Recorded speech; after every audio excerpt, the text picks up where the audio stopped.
부동산 공법의 배문환입니다. 자, 우리 공법 공부하시기 너무 힘드시죠? 그래서 제가 공법을 이렇게 주제별로 이렇게 용어를 만들어서 짧게 강의를 올려드릴 테니까 틈틈이 짜투리 시간에 보시면서 공법 실력을 높여주시고 해당 강의에 관련 기출문제도 제가 설명을 드릴 테니까 잘 들어보시면서 공법 실력을 모두 올리셔가지고 올해 합격하시길 기원하겠습니다. 자, 우리 건축법부터 용어 정리 들어가 보도록 할 건데, 자, 일단 건축법에서는 지하층 부분이 시험 문제가 몇 번 나왔습니다. 자, 지하층의 기본 개념부터. 지하층은 요 건물이 이렇게 있을 때, 요 건물의 제일 아랫부분 층이 요 지표면에 일부가 이렇게 묻혀 있을 때, 이걸 지하층으로 판정할 거냐, 지상 1층으로 판정할 거냐라는 문제입니다. 자, 우선 층고라는 게 있어요. 층고. 요 가장 아랫부분의 층의 층고 한 층 높이는 여기가 바닥인데 요 바닥의 윗면으로부터 위층 바닥의 윗면까지가 층고예요. 그래서 가령 층고가 4m일 때는 4m, 그리고 여기 바닥에서부터 지표면까지 평균 높이를 잴 수 있습니다. 이 높이가 이렇게 경사 형태로 묻혀 있을 때는 평균 높이를 내시는 겁니다. 지금처럼 이렇게 수평적으로 지표면이 묻혀 있을 때는 여기가 이제 평균 높이가 되겠죠. 그러면 지금 보시면 건축법상 지하층의 정의, 건축물의 바닥이 지표 아래에 있다. 이 건축물의 바닥이 지표 아래에 있다. 이 바닥이 지표면 아래에 있는데 바닥면에서부터 지표까지 평균 높이가 바닥면에서부터 지표면까지 평균 높이가 당의 층 높이의 2분의 1 이상이면 지하층으로 판정한다. 2분의 1보다 미만이면 지하층이 아닌 지상 1층으로 보는 거죠. 보시면 층고가 4m일 때 바닥에서부터 지표면까지 평균 높이가 1.9m면 4m의 2분의 1 이상이 안 되기 때문에 이건 지상층이 아니고 지하층이 아니고 지상 1층이 되는 겁니다. 바닥에서부터 지표면까지 평균 높이가 2m, 2.1m 이렇게 문제가 나오면 거기는 지하층으로 계산이 되는 거죠. 이렇게 해서 지하층이 아닌지 지하층인지, 지하층이 아니면 지상층이 되겠죠. 이런 식으로 해서 한 층 높이의 2분의 1 이상이 지하로 묻혀 있을 때 우리가 지하층으로 판정을 하는 겁니다. 자, 그 다음에 지하층의 바닥 면적은, 이 지하층의 바닥 면적은 건축물의 일반 연면적 산정할 때는 포함이 됩니다. 자, 우리 건축법에서 연면적이라고 하는 것은 각 층의 면적을 지하층까지 포함하여 각 층의 바닥 면적을 모두 합산한 거죠. 자, 그런데 지하층의 바닥 면적은 일반 연면적 할 때는 당연히 포함이 되는데 지하층의 그 바닥 면적이 용적률을 산정할 때는 연면적에서 제외가 됩니다.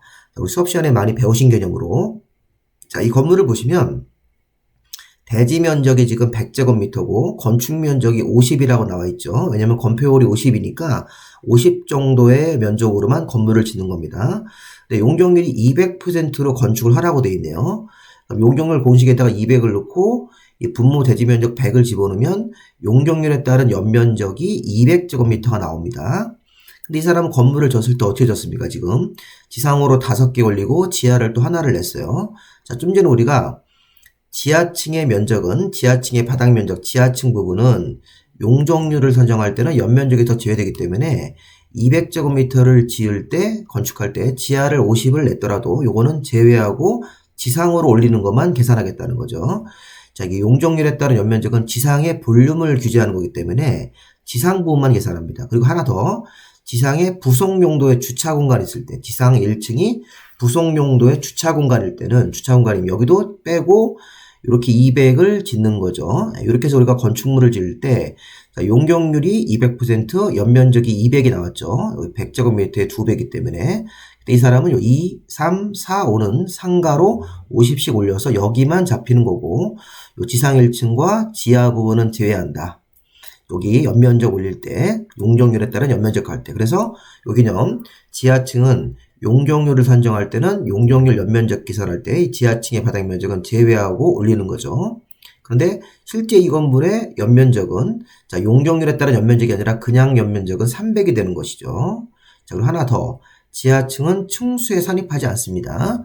그래서 이 건물은 지하는 우리가 이 건물의 층으로 인정하지 않고 지상으로 올라가 있는 이 5개, 요걸 가지고 건물은 5층 건물이다. 이렇게 우리가 그 건축물 대장 같은 데 기록을 하고 건축법에서 인정을 하는 겁니다. 자, 지하층의 특징, 지하층은 층수에 산입하지 않고 이 지하층의 바닥 면적은 일반 연면적에는 포함되지만 용적률 산정에 의해서 연면적으로 건물 올릴 때는 제외하고 올린다. 이렇게. 자, 문제 한번 보겠습니다.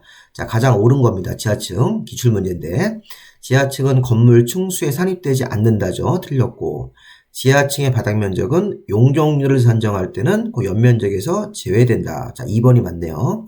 자, 건축주는 대통령령으로 정하는 용도나 규모의 건물에 대해서는 지하층을 의무적으로 설치해야 된다는 규정은 폐지됐습니다.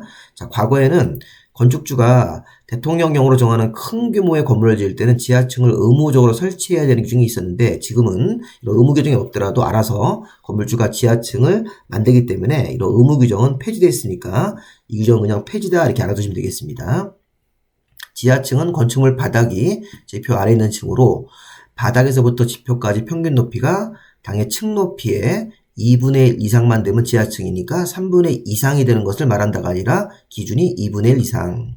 그리고 지하층의 바닥이 지하층의 바닥으로부터 지표까지 높이가 서로 다른 경우는 그때는 가장 높은 높이가 아니라 평균 높이. 그래서 이런 건 이제 아까 요 그림에서 이쪽 그림이겠죠.